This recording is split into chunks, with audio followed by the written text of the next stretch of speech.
welcome to my channel. Thank you so very much for joining me. We're still on the journey of September self-love, so I am so excited, even though it's coming to an end. This is our last week. It has been an amazing journey, and I'm hoping that we've been so intentional about loving yourself, because we understand that we cannot pour from an empty cup, right? Today I am joined by an amazing lady, as you can see, all melanin beauty. It's absolutely gorgeous. A wonderful lady going by the name of Tsakane Sono. Not just beauty, but amazing brains also. But let me not spoil it for you. Let me let her introduce herself, Tsakane. Hi, I am Tsakane Sono, and I am an occupational therapist by profession, but I am also into the world of pageantry, and I'm so excited to be here. I think self-love is something that's very important to speak about. You know, it affects our entire well-being and everything that makes us who we are. So thank you for having me. Thank you so much. She's so modest. Okay? She is not just into pageants, she won. She is Ms Egoli 2021. Okay, please let us celebrate that.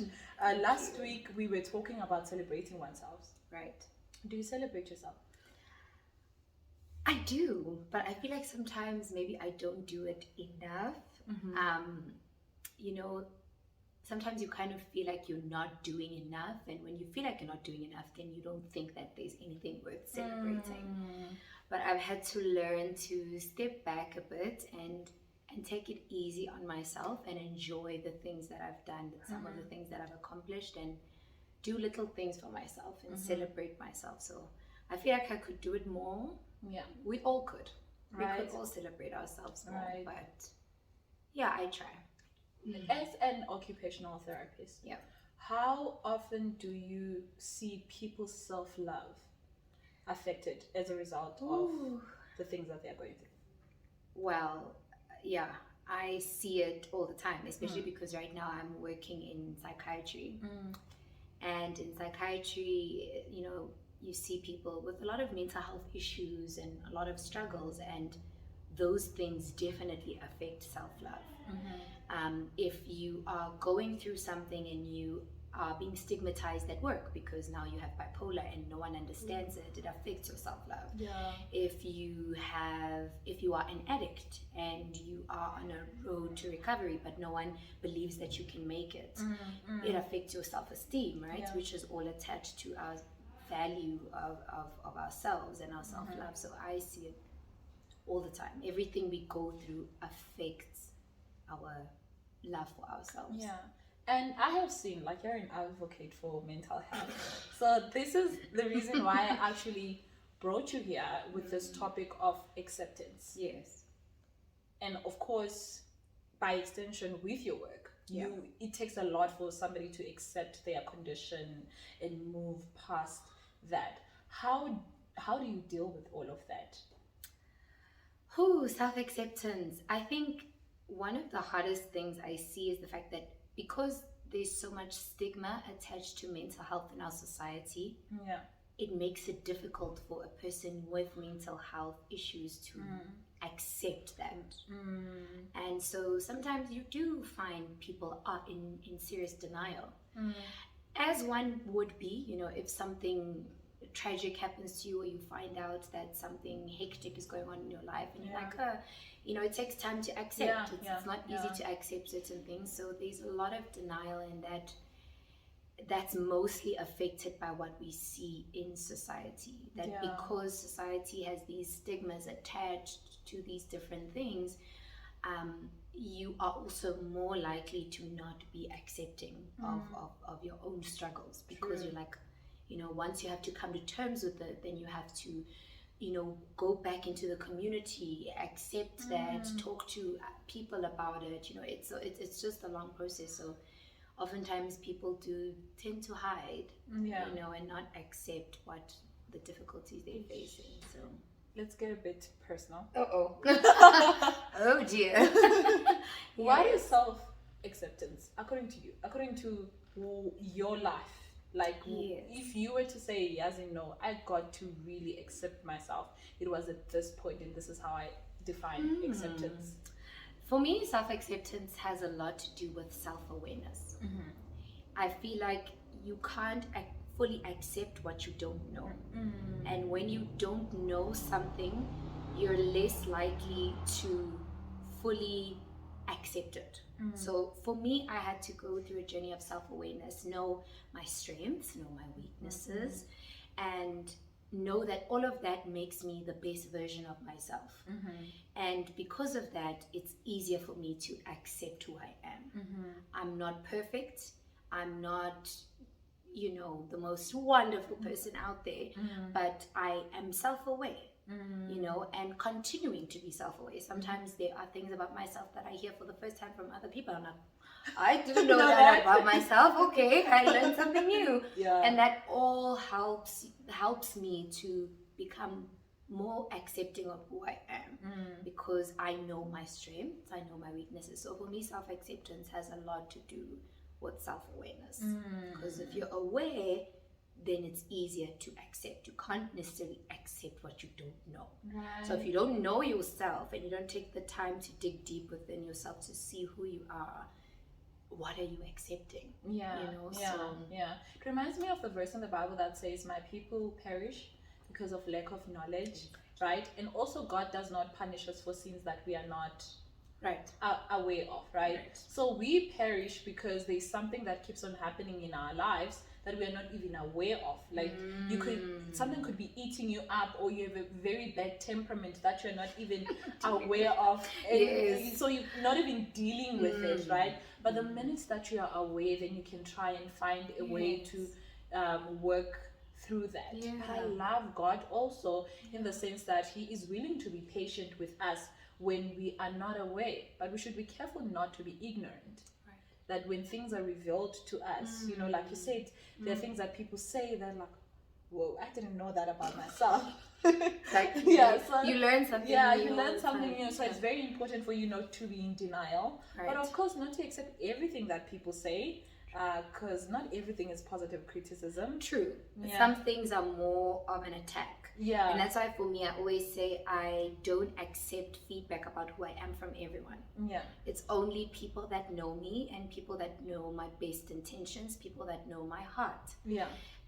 Because oftentimes, you know, we are human, we make mistakes. You maybe do something that is out of character at that time, and for that person that doesn't know you, they might perceive you as that's who you are.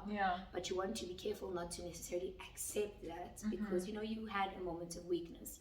But the people that truly know who you are, know your heart, are the people that will come to you and say, hey, you did that, it wasn't good, but I know your heart, I know who you are. So I think you can't just take in everything from everyone. Because some things are just there to break you down. Unfortunately. So I think when it comes to self-awareness and self-acceptance, it's accepting from people that you know, people that also truly know you, and have your best intentions at heart. Because those are the people that you can be sure will want you to grow, want you to develop. They don't see the bad in you. Whereas someone that doesn't know you might just see one mistake and then run with it. To them, that's who you are. And it's like, oh no, I just had a bad day. You know, it was a bad moment of weakness or anything like that. So people that know us and can give us positive criticism. What would you say, if you don't mind sharing, what would you say has been the hardest thing to accept about yourself? Something that you don't necessarily like. And you're like, I'm working through this. Oh gosh. There's a few. But I'll just say, you know, sometimes I tend to be too understanding of things and of people. It's not a bad trait to have, and which is something that's important for me to have, especially for the kind of job that I do. But I don't know, sometimes I wish I was that person that was like stern and, you know, not too like understanding of everything and all of that, because sometimes that can put you in a place where you get taken advantage of, where you end up self-sabotaging because you're not standing up for yourself enough. So I had to learn a lot. I'm better now than I was like a year ago or 2 years ago when it comes to being more firm and standing up for myself in situations, but and to people. But that's something I would say, yeah, it's still ongoing, especially when you just have a heart for people. You tend to just be open to everything. You tend to see the good in everything and the good in everyone. And being Christian, guys. And and you know, you have to love and you have to be kind and all of those things. And sometimes you just, it just ends up going wrong. Yeah, and we keep on making excuses for people. And that's not good.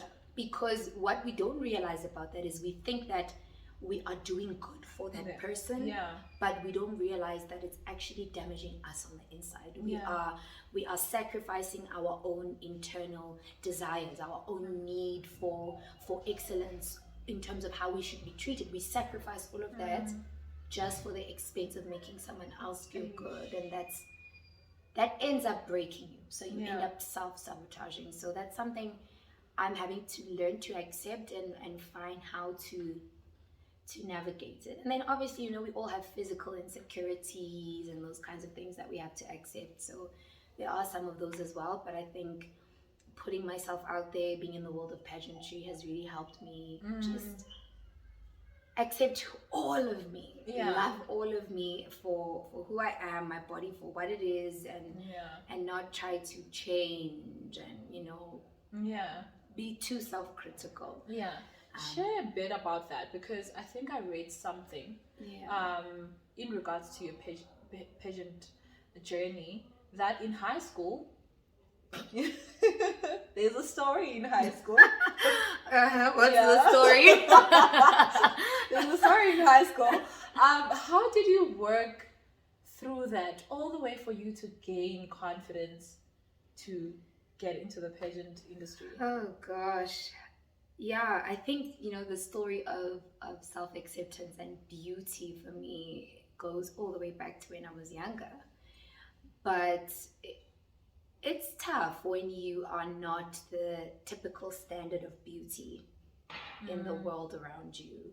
It's very, very tough. I'm just grateful to have grown up in a home where my mom always used to say to me, "You're dark and lovely, you're dark and lovely." You know, and so it never became an issue for me.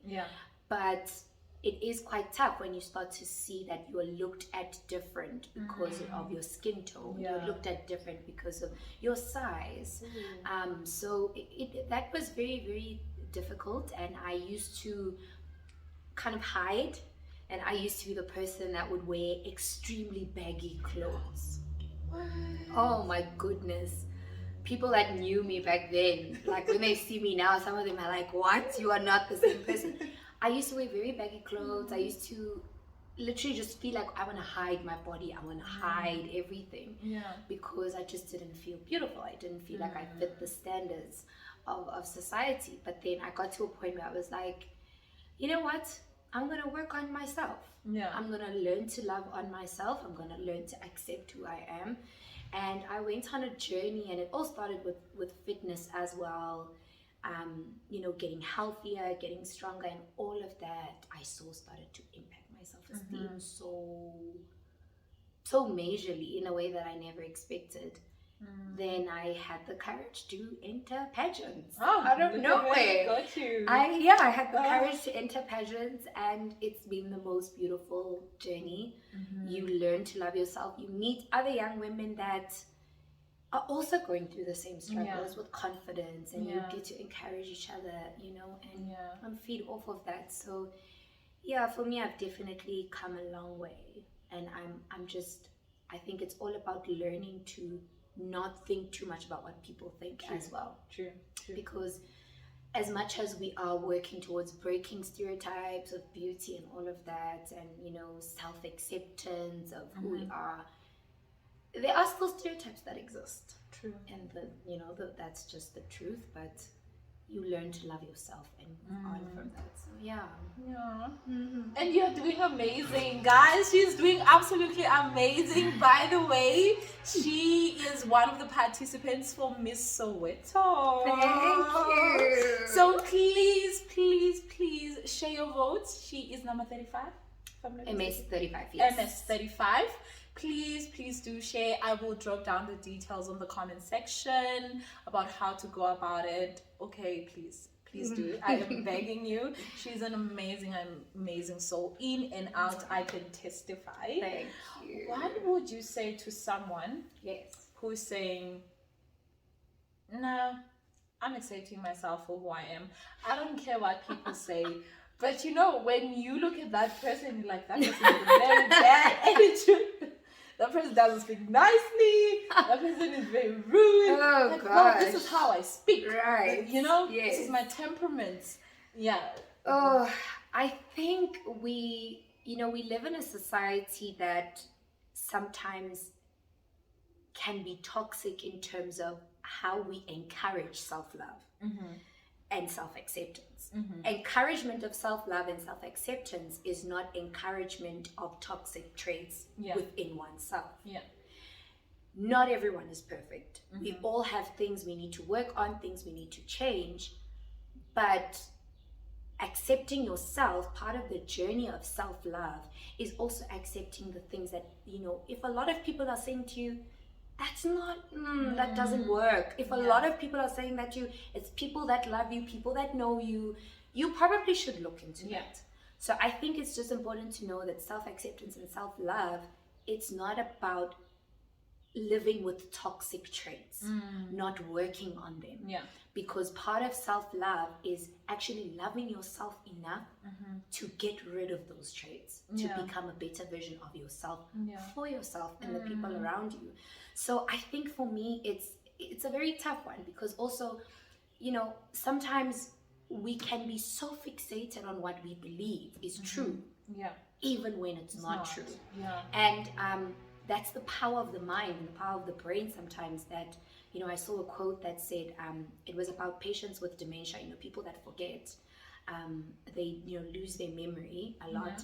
And this quote in this book said, the mind is so powerful that even when what is happening is no longer true, it will convince itself that it's true, because it's what it has known for a long time. And that's the exact same thing I feel with toxic traits. If you've convinced yourself that I'm short-tempered, it's me, it's my thing, that's how I do it, and it's perfect, you're going to start believing that, and you're not going to see the need to change. So I think for me, it's sometimes knowing that self-love is loving yourself enough to change certain things about yourself, to become a better version of yourself. So I think that's the difficult thing with the society we live in. We're like, self-love, love yourself for who you are. You don't need to change for anything. But sometimes like, no, you need to change that. You need to work on that to become a better person for yourself. Not even for other people, but for yourself. So that's a very... I love the point that you made about the mind. That is able to convince itself of a reality that's not real. The Bible says, as a man thinketh, so is he. And it also goes back to the negative perception of oneself that a person has as a result of other people's comments, of experiences, of environments that they find themselves in. So if someone is exposed to, you are fat, you are ugly, you are too skinny, you are undeserving, you are going to mount up to nothing in your life, they end up also believing that. So I love that point that you made, that unless you make a conscious decision to say change, then nothing external, nothing external, because it starts with you, right? That's why God deals with the heart. If he can get your heart, then everything else is great. How would you connect self-acceptance with, and God created man in his own image and likeness? Oh, that's very hectic. Oh, you are wonderfully and fearfully made. I think those also go back to what you just said about what, the change becomes internal. So yes, God says I'm fearfully and wonderfully made. Yes, God says I'm made in his image, but if I don't believe that internally, I'm never going to truly accept what already is. And so what I love about who God is that it doesn't matter what you think of yourself. You are fearfully and wonderfully made. The fact doesn't change. You are made in his image. The fact doesn't change. But your ability to accept that or not affects your view of yourself. The fact is true. It's just like how, they say beauty is in the eye of the beholder. You can see the most beautiful woman ever. If she doesn't believe it, if she doesn't believe that she's beautiful, she will never accept that. She'll believe that she's not pretty enough. She'll believe that she's not good enough and start to walk in that low self-esteem. And it's the exact same thing with us. So I think for me, sometimes you have to read the words over and over again until they connect to your heart and your mind. And once I've read that enough to say, I'm fearfully and wonderfully made. I'm made in God's image. And I say that over and over to myself. I accept that. The mind is so powerful. The mind also loves repetition. Oh my goodness, the mind loves repetition because it's repetition that forms our memory. If you're constantly repeating something to yourself, the mind begins to believe it. And even when at the time you might not believe it, say it. Still say it to yourself. Eventually your mind gets to a place where it's like, wait a minute, that is true. I am fearfully and wonderfully made. And then that it comes with the self-acceptance then. That once I accept that, then I accept who God says I am, rather than what society dictates. The power of the tongue. Exactly. Whew, the power of the tongue. Exactly. What would you say to the 15-year-old you about acceptance? Oh, you're making me cry. What is wrong with you? What would I say to the 15-year-old Tsakane about self-acceptance? I would say, accept where you are now. Accept the pains of coming with not feeling like you're good enough. Accept the pain of not feeling like you're not worthy enough. Accept the difficult words and the judgment that come with not fitting into the stereotypes of beauty. Because all of that in future is going to form the strongest foundation for you to rise up to the best version of yourself. So that's what I would say to her. That it's hard. It's very, very hard to be in a space where you feel like you just are not enough. But all of that, without having gone through that, I would not have found the strength to get to a place where I love myself now. I fight for myself, and I believe that I'm worthy and I'm beautiful. So all of that forms the foundation, and that's a strong foundation. It's painful, but it's a very, very strong foundation to build up to the greatness that you're going to go to one day. So, and I love you, girl. Oh yes, I love you, 15-year-old Tsakane. I got you. That was so amazing. That was so amazing. These days, it's not just the young us that's struggling with self-acceptance. Right. We are close to our 30s, and we're struggling with self-acceptance. We might see our mothers, they are still struggling with self-acceptance. So I think it's very, very important to note that just because you're at a certain level of your life doesn't mean that everything is all nice and shiny and beautiful, right? We all have certain insecurities about ourselves, all of us. It might not be necessarily something physical, how we look, but it may also just be how we assume we think. You know, I remember when I will be sitting with my friends, I never felt like I was as smart as them.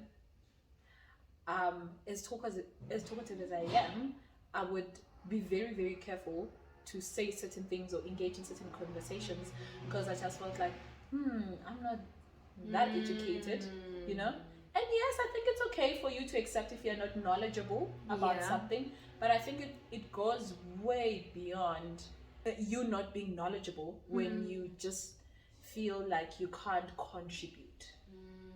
You know, even with people that take you as friends or people that take you as family members, but you feel like you are not at the same level as them, right? have you not seen those struggles? It might not be in your family particularly, or in your friendship particularly, but maybe even in the workplace, where people are struggling to accept that it's okay that I don't speak English in the same accent as you. You know, it is okay that I do not know law in in that dimension that you do. Yes. Right. What would you say to someone like that? I think for me that the building block for that goes back to what I said earlier about self-awareness. Yeah. We don't realize how much awareness of self will build your self-esteem. Yeah. Self-awareness does something for you that it allows you to accept your strengths. It allows you to accept your weaknesses without those weaknesses making you feel small. Because when you are self-aware, you know that this is what I'm good at. I trust what I'm good at. I rest in what I'm good at. And I'm not going to let what I'm not good at make me feel like I don't fit in. Yeah. Self-awareness. And a lot of times you find that because people are not self-aware, they don't know all their strengths. They are constantly around people and spaces that they think are making them small, but it's not. Those people are living or acting in their strengths. You need to find what are your strengths that you can act in and live in, so that when you are around other people that are living in their own strengths, you don't feel intimidated. But because we don't know ourselves and we don't accept who we are, we're constantly feeling small in spaces. We're constantly feeling like I'm not good enough. And granted, that can happen with anyone. It doesn't matter how incredible a person is or how much self-work they've done. They might walk into a space and feel small. But how long does that last? Do you let that make you go home and feel like, wow, I'm just not worth it? Do you let that make you go home and feel like, I'm not going to go back there anymore because it makes me feel small? Now, granted, obviously you must know, how you feel around spaces. If you don't feel good around people or certain spaces, then obviously separate yourself. But if it's more internal, that you constantly feel small when other people are living in their strengths, then that means you need to do more internal work to find your strengths. And it's not easy. It's not easy to get to a place where you're like, you know what, actually, Utubeli is good at this and I'm very happy for her. I can't do it, but good for you, girl. I'm happy for you. I have other things that I can do. Because that's how the world works. And that's the beauty, though, of the world, is that, what you can do, I can't do. What I can do, some things you can't do. And that's what allows us to feed off of each other. So self-awareness. Truly know yourself. What am I strong at? What am I good at? And live in that. And once you live in your strengths, it becomes so much easier to not even be bothered about the small things that you can't do. When you enter a space and you're like, I'm not like them, maybe I'm not as knowledgeable as them about this, or I'm not fancy like them with how I dress or whatever. It doesn't mean anything because you're content and you're secure. Because you know you got yours. I know I've got mine. And it's not even a competition. It's not. It's not. I got mine. Yes. You got yours. You have yours. That's it. And we can work. We can coexist. Right? And that's the beauty of how God created us. Yes. So that we can help each other. We can fill in certain gaps that are there. Because, if we are both speakers, when we need writing, who's gonna write?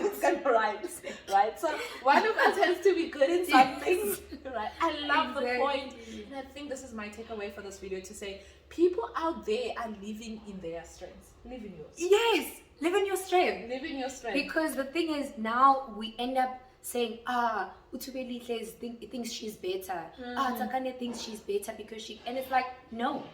I'm just doing me. This is what I'm good at. This is what I do well. This is how when you put me in this space, you are activating every possible strength in me. You're activating every good quality I have when I'm in the space, and I'm just doing me. If it just so happens that I'm strong here and you're in a space where you're not strong, I'm not showing off when I'm being strong. It's just what I know. I could be in another place with you where you're doing great and I'm looking at you, I'm like, oh, this is awkward. But also I think what's important is that we shouldn't, when we're in spaces where we don't know something and other people do, we shouldn't take that as an opportunity to look down on ourselves. It should also be an opportunity to learn.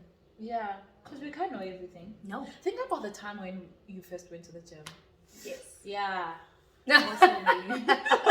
I look back now, and my friend was actually saying, we're talking about, just using your own pace at the gym and not looking at other people. And I think also self-acceptance comes in to say, hey, we are not here for the same reasons. Some do this professionally. You can't compete with a personal trainer at the gym. It doesn't make sense. You can't compete with a bodybuilder. Yes, exactly. It doesn't make sense. So when you come in, do things at your own pace. And she was saying, hi man, even you guys, you're not talking about me because I train people. Yes. You make us feel bad. You make us feel like we are not doing enough. And I'm like, oh goodness, if only I could take you back to my first day at the gym. It was so embarrassing. So if we do not accept the fact that there's somebody better than us and have the willingness to learn from them and not see it as competition, then there is a lot to take. There is a lot to take. My dad actually once said to me, sometimes even if you do know something, just because we are wired differently, we have different perceptions, sometimes okay to just take a step back and see it from a different angle. It helps for you to learn and for you to grow. This has been so nice. Thank you so very much for joining me. Really appreciate it. There is something that I wanted us to discuss, but I'm thinking I'm going to save it for another day. I know that this month on your channel you've been focusing on suicide, because September is suicide awareness month. And I was actually listening to your live with Uche, if I'm not mistaken. And I was really shut and brokenhearted at the level of the things that young people go through that lead them to suicide. And hopefully one day we can get to talk about that, because hey, we think people are doing well out there. We think people are doing great, and we put on this makeup, we go to work, we wear our best outfits, but we are covering a lot of things. And sadly, some suicides have happened as a result of not accepting yourself. Absolutely. Not accepting your situation. A lot of them do come with that. I think we don't realize how important it is to love yourself. Honestly, if you don't love yourself, if you don't accept yourself, you end up doing is you end up creating an internal war. You create a war within yourself about yourself.